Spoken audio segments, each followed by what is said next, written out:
और दुष्यंत महाराज की कथा इसमें आती है। और आगे फिर बताते हुए भगवान नारायण नारद जी को कह रहे हैं, चित्त शर्मा तो परम धाम गए थे तो वो राजा बन गए थे, तो फिर इसकी शादी हुआ एक विदर्भ देश की गुण सुंदरी, विदर्भ देश के जो राजा थे इसकी पुत्री जिसका नाम था गुण सुंदरी, इसके साथ शादी होता है। और तब इसको 4 पुत्र होता है और एक रूपवती कन्या होता है। चित्रवाक, चित्रवाहा, मणिमान और चित्रकुंड, 4 इसको पुत्र होता है।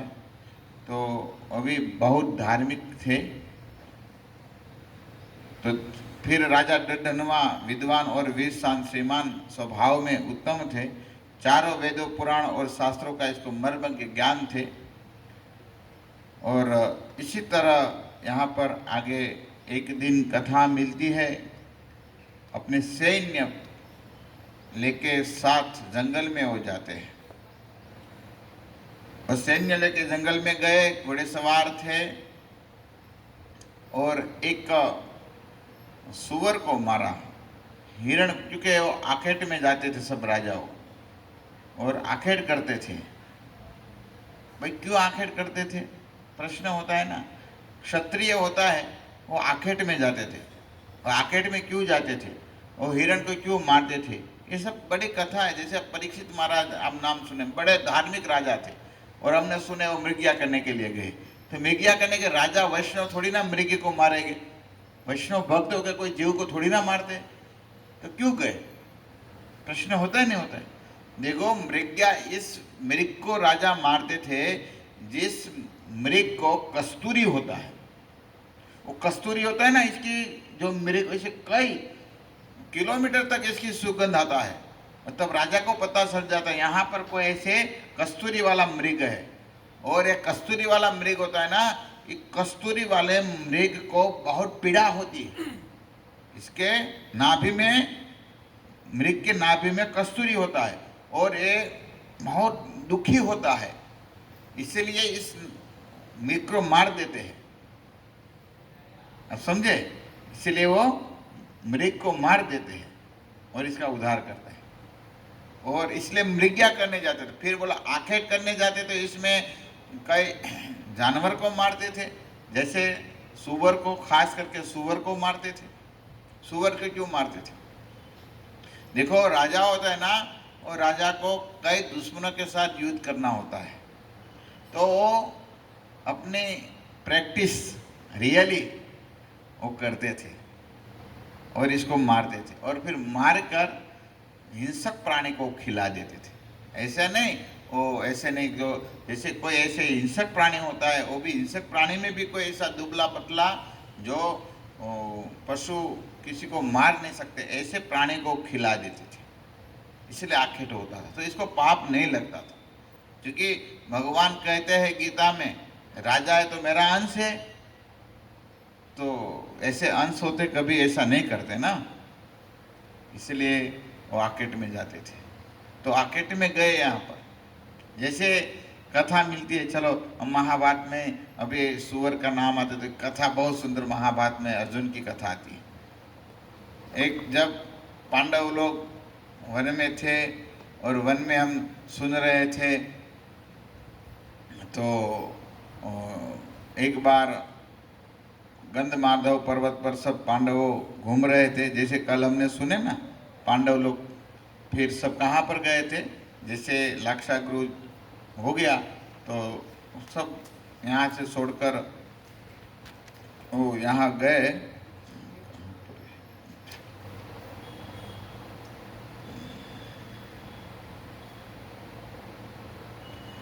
हरे कृष्णा हरे कृष्णा।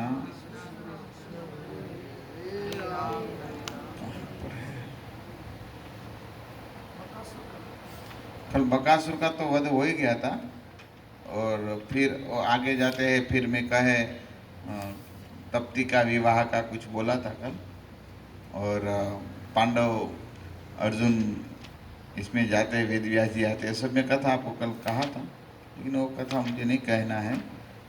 अर्जुन कैसे सब प्राप्त किए वो सब मुझे कहना है।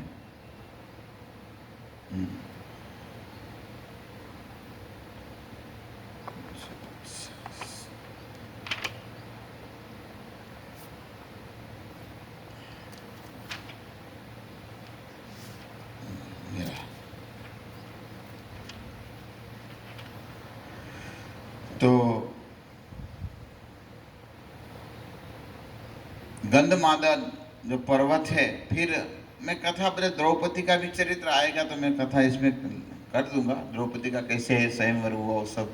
लेकिन यहाँ पर आज जो कथा थोड़ी मिल रही है, जैसे मैं आकेट की, जैसे दर्दधनवा था, वो दर्दधनवा आकेट करने गए तो सुअर को मारे, सुअर को मारे, फिर आगे गए तो फिर एक मृग को मारे, मृग को मारे तो मृग मारा, लेकिन क्या हुआ, वो मृग के पीछे पीछे बाण तो लगे, लेकिन बहुत तो भी दौड़ा, मृग बहुत दूर चला गया, राजा भी दूर चले गए और सैनिक कहाँ भी पीछे रह गए पता नहीं, और घोड़ा लेके दौड़े दौड़े बहुत दूर हो गए, और ये मृग कोई झाड़ी में छुप गए, राजा को पता नहीं चला, वो आगे आगे निकल गए, फिर आगे निकल गए, एक नदी आया, राजा थक गए थे, और नदी पर घोड़े को पानी पिलाया, स्वयं पानी पिया, और एक सुंदर यहाँ पर एक वृक्ष था, वो वृक्ष के नीचे राजा ने सोचे मैं थोड़ा आराम कर लूँ, दर्दधनवा नाम के राजा ने विचार किया मैं यहाँ पर थोड़ा विश्राम कर लूँ।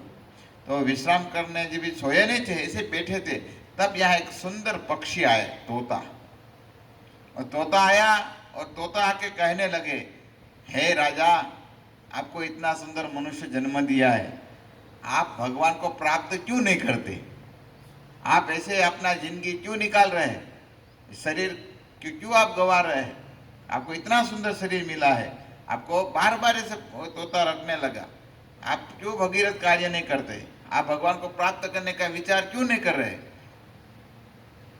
तो ऐसे बार बार वो श्लोक बोल रहे थे, तब राजा सोचने लगे ये कौन पंछी है, तो ऐसे देखे तो पंछी उड़ गया, तब तो सोचने लगा अरे स्वयं सुखदेव जी आए हैं, क्या तोता कोई सुखदेव जी है, स्वयं मेरे को उपदेश देने आए, सुखदेव जी तो सुखदेव जी है, सुखदेव जी तो मीठे बोलते हमेशा, सुख सुख तो सुख है, सुख भी यहाँ पर आया ना हमारे जैसे बद जीवों का उद्धार करने के लिए आए, याद रखो, सुख कोई साधारण नहीं है, सुखदेव गोस्वामी गोलोक के परिकर है, लीला सुको सो विषभानु जाया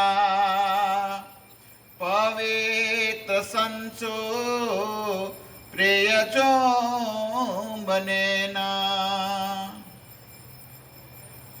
एकांतिनो नान्य रहस्य पाठी गोलोक प्रसाद सदा निवासी। कौन है सुख, लीला सुख है, भगवान की लीला में हमेशा रहते हैं, राधा रानी इसको तोते को इस सुख को अपने कर कमल में रहते हैं, और अध्रामृत जो कृष्ण को कभी कभी प्राप्त नहीं होता है, ये अध्रामृत श्रीमती राधा रानी रोज सुख को यहाँ पर ऐसे सुमन देते थे और कहते थे हे सुख जाओ कृष्ण को आप ऐसा मेरा उपदेश देकर आओ, ऐसे सुखदेव गोस्वामी कहाँ रहता है, गोलोक प्रसाद सदा निवासी, गोलोक में रहते हैं सदा। एक बार भगवान कृष्ण और राधा रानी संवाद कर रहे थे, क्या संवाद कर रहे थे, भगवान कृष्ण ने इस पृथ्वी पर देखे, ओ यहाँ पर कई जीव दुखी है, पिता है ना आज भी भगवान, पिता को दुख होता है, अपने पुत्र को दुखी होता है, सब जीव दुखी थे, तो श्रीमती राधा रानी को कहते हैं हे प्यारे राधे, मेरा ये संदेश देने के लिए किसी को तो जाना ही पड़ेगा, हमने जो लीला किया है इसे लीलाओं का कोई श्रवण करेंगे कोई जीव तो हमारे पास आ जाएंगे, इसलिए कोई जाना चाहिए। तब सोचे गोलोक में से कौन जाएंगे, कोई जाएंगे, इतना सुख प्राप्त मिला है, कौन आएंगे, कोई नहीं आएंगे। लेकिन सुखदेव गोस्वामी थे, सुखदेव गोस्वामी कभी भी राधा और कृष्ण की बात टालते नहीं थे। तब देखे, तब राधा रानी का नजर कहाँ पर गए? दृष्टि सुख पर गया, सुखदेव जी के पर।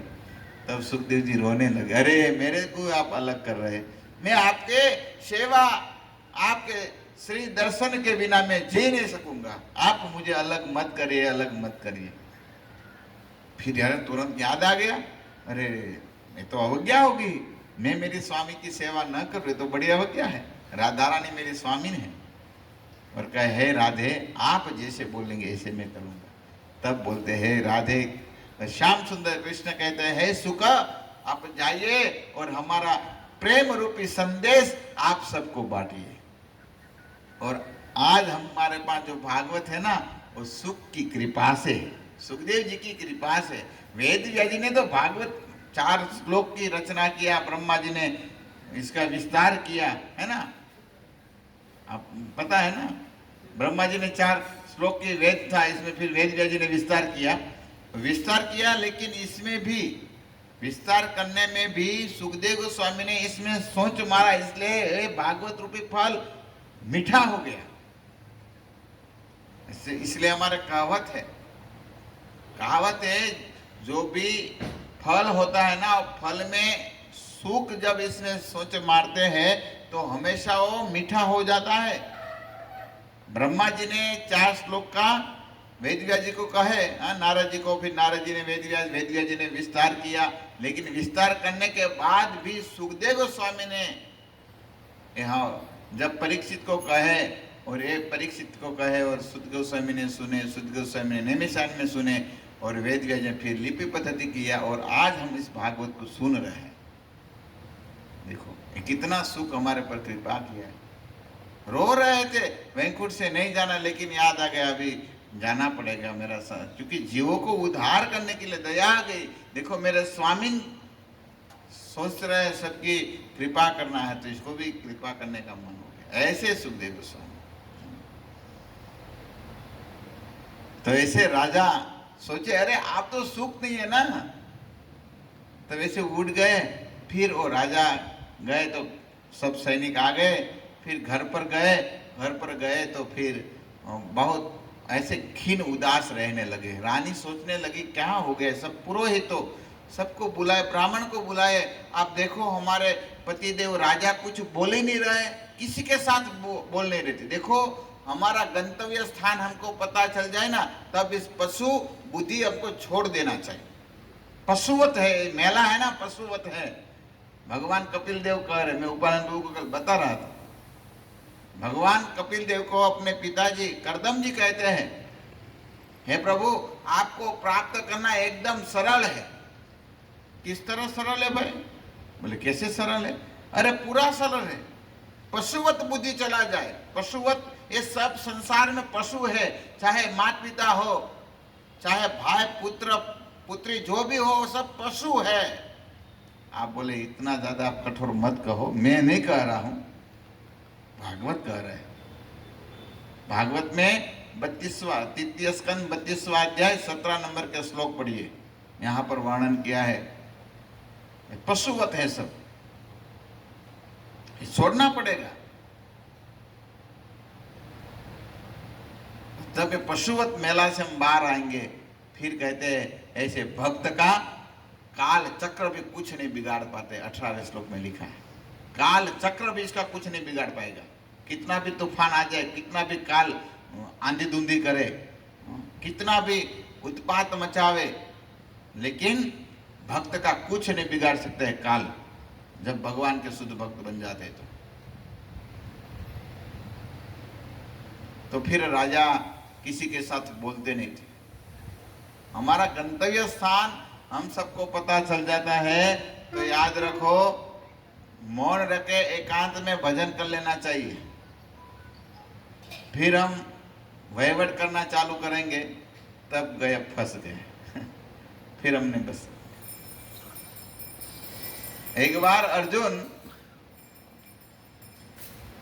वो गंधमाधव पर्वत पर, सब पांडव सब थे, साथ में ही थे, और ऐसी लीला मिलती है। गंधमाधव में एक बड़ा सुंदर रथ आया, चारों भाई द्रौपदी इस गंधमादव में धौम्य ऋषि के साथ थे। अर्जुन आए, एक सुंदर इस रथ पर जो माताली नाम के जो अर्जुन के रथ चलाकर आए। माताली कौन है? वो इंद्र के सारथी है। देखो कई प्रकार के सारथी फेमस, जैसे भगवान कृष्ण भी सारथी बने थे ना।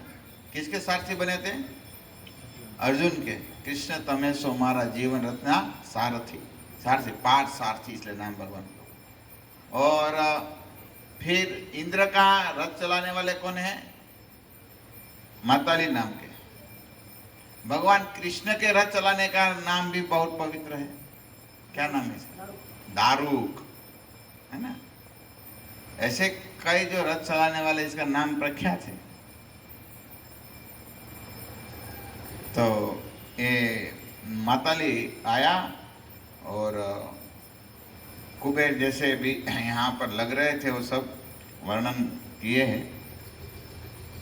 फिर प्रश्न किए हैं धर्मराज युधिष्ठिर किए हैं, हे अर्जुन आप हमको बताइए ये कौन आए थे, रथ कहाँ आए थे और आप कैसे सब स्वर्ग में गए, और ये सब हमको कथा आप बताइए।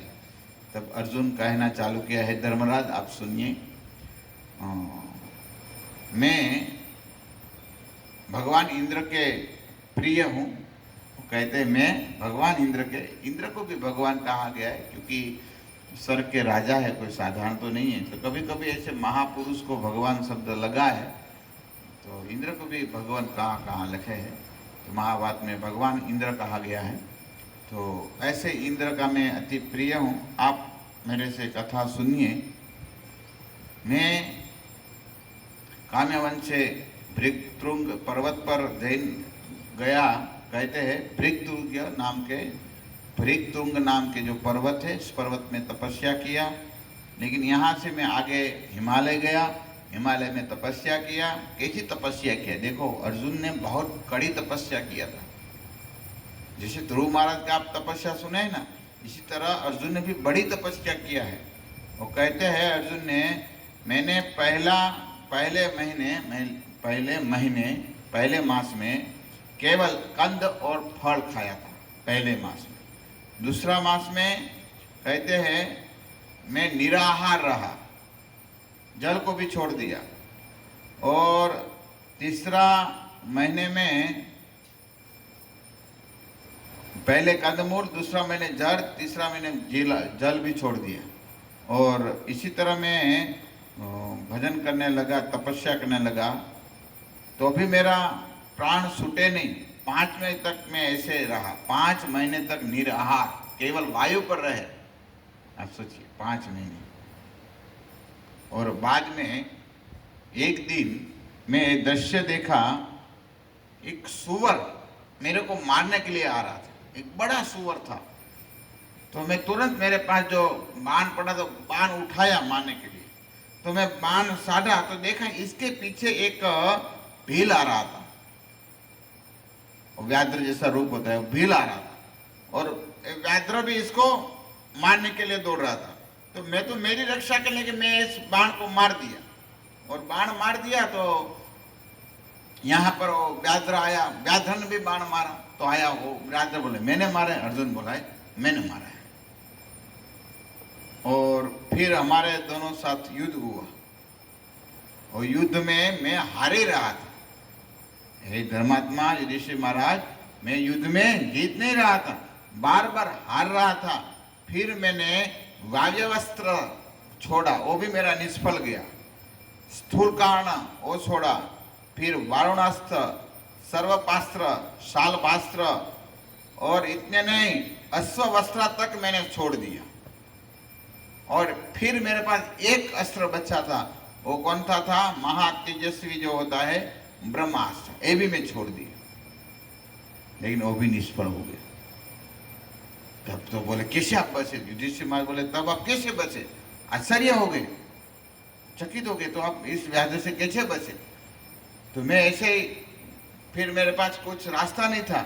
तो व्याघ्र जो आए थे, जो भील आए थे, वो कई सुंदरी कन्या के साथ आए, लेकिन देखते देखते वो लुप्त हो गए और थोड़ी देर में भगवान शिव जी मेरे सामने प्रकट हुए।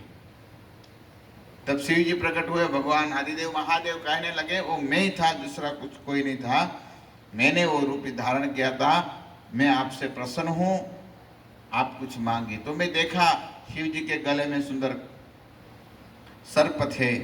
भगवान के आभूषण भी सुंदर लगते हैं, शिव जी के सर्प भी सुंदर लगते हैं, क्योंकि जब रामायण में कहा है, जब भगवान शिव जी सोचे मेरी बारात जाने वाले तो कुछ तो तैयार होना चाहिए, तो भगवान विष्णु तो अपने आप ही तैयार है, बहुत सुंदर लगते हैं, ब्रह्मा भी तैयार हो गए। तो अभी नंबर था दूल्हे का, दूल्हे का कोई श्रृंगार करने आया नहीं, क्योंकि दूल्हा रहते थे कहाँ पर, शमशान में रहते थे। तो इसके शमशान में रहने वाले कौन थे, सब इसके मित्र को बुलाए, आवाज किया शिव जी ने, चलो चलो आप हमारे सब बोल दो अनुयायी को, मेरे को श्रृंगार करने आ जाए, बड़े बड़े ब्यूटी पार्लर में जाना है हमको। अच्छा, तो कहाँ से, तो एक गया, ताजा शमशान में कोई जला हुआ था, रक्षा वो लेकर आया, अरे सुंदर, अभी ताजा पाउडर बना है, लगा दिया। तो एक दो तीन लोग गए, कोई जंगल में छोटे छोटे कहाँ सर्प थे, वो सर्प लाए, वो कहाँ पर कान पर पहनाया, कोई गला में, कहाँ यहाँ पर, यहाँ पर। शिव गण करहि सिंगार, अही वो अही सर्प लगे इसको श्रृंगार किया, तो भी देखो खुश है, तो इसका श्रृंगार है। इसलिए तो माँ डरती थी, कई बार कहती थी यशोदा मैया, हे आप आए हैं, मैं आपसे डरता हूँ, तो मेरा बेटा तो आपसे डर जाएगा, आप भभूत लगाकर इतना सर्प लेकर आए हैं तो मेरा बेटा भी डर जाएंगे। लेकिन इसको पता नहीं भाई, ये डराने, ये इसका नाथ है भाई, अंत तो दर्शन देते ही है, भगवान कृष्ण राम भी दर्शन देते हैं शिव जी को। तो यहाँ पर देवादिदेव का वर्णन किया है। फिर देवादिदेव प्रसन्न हो गए और कहे कुछ मांगो, मांगो क्या चाहिए। तब इसने तो कहे मेरे को सब देवताओं के पांच जो विद्या है, ये अस्त्र शस्त्र की विद्या मुझे प्राप्त करना है। तब पहले शिव जी प्रसन्न हो गए और शिव ने पाशुपतास्त्र पहले दे दिया, आप रखो मेरा, और कहे अमोघ है। भगवान ने कहे ये फेल नहीं होता है, शिव जी ने कहे मैं वरदान देता हूँ, आप पाशुपतास्त्र को रखिए और जब भी आपको जरूरत पड़े तभी इसको यूज करने का, इतना शक्तिशाली है। कोई भी जीव पर वो छोड़ेंगे तो इस जीव का वो जीव ले लेंगे, बोल दिए, पाशुपतास्त्र दिए। फिर आगे ऐसा हुआ, थोड़ी देर हुआ तो यहाँ पर इंद्र आए तो इंद्र प्रसन्न हो गए। इंद्र कहे चलो बेटा मेरे धाम में अमरावती में चलिए। तो देखो ये यहाँ पर वर्णन है, हमारे हिमालय है ना, हिमालय में देवता लोग पिकनिक करने के लिए आते हैं, आज भी आते हैं लेकिन हमको दिखते नहीं। हिमालय इतने सुंदर है, सब देवताओं यहाँ पर घूमने आते हैं। तो इंद्र आए थे, तो इंद्र अर्जुन को कहे चलो, तो इंद्र के मैं कैसे आऊँ, अर्जुन के मैं कैसे नहीं आ सकता हूँ ना स्वर्ग में, मैं तो यहाँ पृथ्वी का हूँ। तो बोले आप इतने पवित्र तीर्थ में घूमे हैं, आप यहाँ आ सकते हैं, चलिए। देखो बहुत तीर्थ में जाते हैं ना, स्वर्ग ऐसे गिफ्ट में मिल जाता है, समझ में आया। वृंदावन जाते हैं, द्वारका, यमुना, स्नान, सब तीर्थ है, तीर्थ में जाते हैं ना, तो स्वर्ग ऐसा ही मिल जाता है। देवता लोग तो पूजा करते हैं, अरे तो बहुत तीर्थ में वास किया है, इसलिए पुरुषोत्तम मास में कम से कम 3 दिन कोई तीर्थ में जाना चाहिए, ऐसा वर्णन है।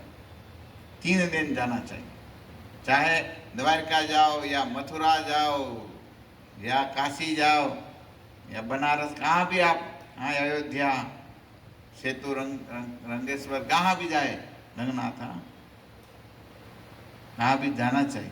लेकिन क्या करे भाई, कोरोना तो कोरा कर दिया है, कोई जा ही नहीं सकते, जाएगा तो मर कर आएगा, फंस जाते। इससे अच्छा ठीक है भाई, इसको धाम को यहाँ पर बुला लो, चिंतन मनन करो धाम का। यहाँ पर है, यमुना में स्नान कर रहा हूँ, कावेरी में स्नान कर रहा हूँ, गोदावरी में स्नान कर रहा हूँ, यहाँ बैठा बैठे स्नान करो और दर्शन करो, तो भी यही फल मिलेगा आपको, क्योंकि कलयुग में मन से भी धाम में जाना, धाम में गया हुआ फल मिलता है। तो करना चाहिए, नाना चाहिए। पंढरपुर जाते हैं, भगवान विठल का दर्शन किए, आँख बंद करके भगवान का, अरे विठलनाथ के चरण का दर्शन किए, आँख से लगा दिया, करो, कौन मना करते, एक फल मिलेगा। होता है, करना चाहिए। तो इसी तरह अर्जुन कहते हैं, सब में स्वर्ग में फिर गया, और स्वर्ग में गया तो सब देवताओं मिले, सब देवताओं मिलकर मुझे सब आशीर्वाद देने लगे।